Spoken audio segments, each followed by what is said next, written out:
Hey patrons, today we're going to work on this raptor claw that I'm doing for a client. This is all L200 foam that's been barged together with this incredibly wonderful and carcinogenic rubber cement. You can't get it in some places apparently. And I found out why last night. I forgot to open all my windows, and this morning I feel like I spent all night breathing in the fresh, crisp blue air of Chernobyl. Awesome stuff, though. But I just glued a couple of sheets together. You could see the yellow lines or the black lines where there was Sharpie, where I outlined the shape.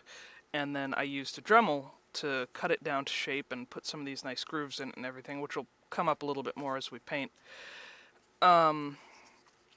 I don't much care about this notch here because this is going to be underneath the skin of the toe, and this is gonna... I thought about taking it off for aesthetic purposes, but it'll give it a little extra surface area to glue down so that it is less likely to come off.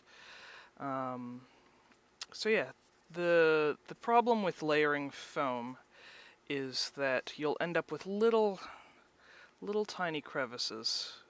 Might not be able to see that all the way, but once you paint it, like, people could see it. It's something you could overlook if you've done a good job dremeling and heat sealing it. Like here, this is pretty well.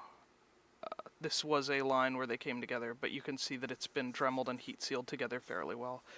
But that's not going to be the case all of the time. Like, there's another good heat seal, and it opens up into a pretty big open area. So the best thing to do, in my experience, if you're going to be painting with acrylics, is just use some Mod Podge to kind of go in and help seal it up. You may have to do 2 or 3 layers of this. Let it sink in. If it's an older Mod Podge, or my favorite, take the shit from the lid, which is already semi-dry and kind of goopy. That's already thicker than the rest of the Mod Podge, and that'll need less coats, and you might be able to do it in one. Who knows? But the purpose of sealing this ahead of time is, despite heat sealing it, you can see there's some crumbly type bits from where I've dremeled it. This will help lay all of the tiny crumbly bits down, as well as sealing it up and making it look like one continuous piece. It also acts as a primer, so that the paint will stick a little bit better. I'm just going to pour this in here, fuck it. Alright. There we go. I can stop looking at my arm. You should always prime your projects with acrylic, when you're working with acrylic, that is.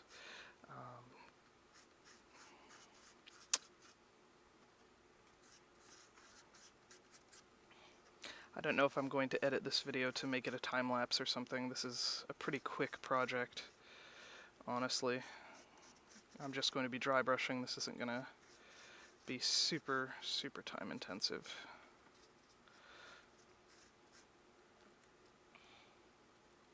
Goodness. Don't let any stray wig hair get caught in there.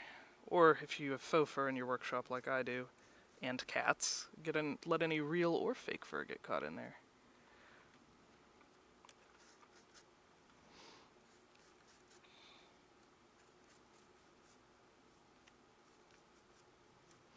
The nice thing about Mod Podge is it dries really clear, as long as it's not too thick. I'm not worried about it drying clear here, which is why I'm okay, like, really glooping it on in these areas. You can also tint it with acrylic if you like. I'm not sure.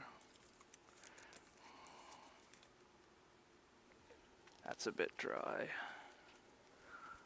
Let me see.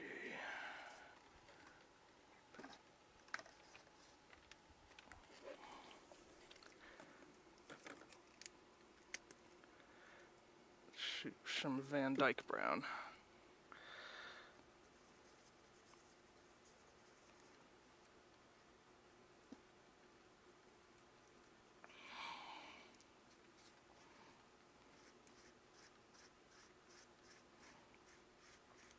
and it'll still do the same job. If you tint it with tints instead of paint, it might thin it a little bit, but that's alright.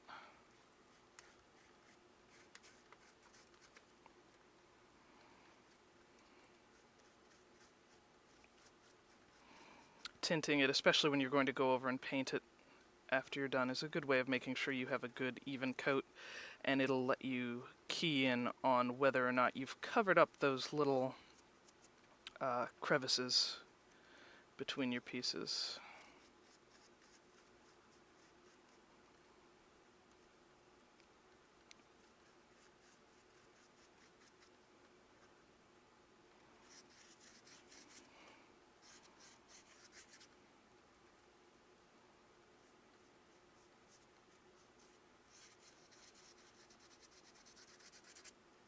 Might be a little bit easier to see now.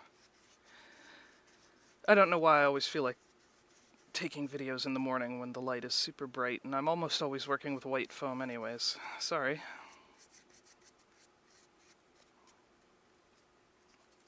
Should be able to see a little bit of that detail now. And don't worry if your hands get messy, this rinses right off.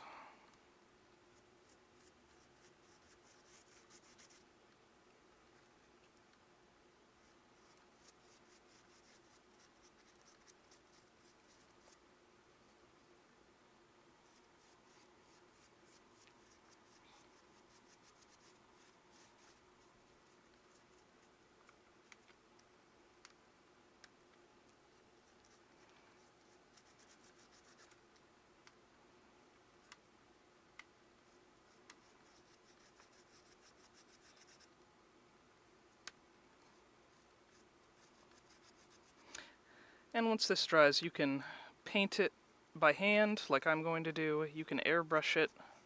You can do anything you want to it, really. As long as it gets the color you like and the result you're going for, that's really all that matters. There's no right or wrong way to do this. This is just a helpful guide for you to get some ideas on your own. Or you can do this, whatever you like. Alright.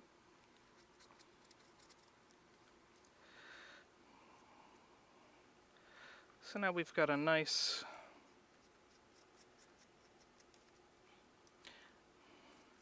base coat on. Sometimes you gotta paint over your fingers to make sure that you get all the spots you want to get. And that's part of the fun. There we go. Alright, so now this looks like a big foam turd.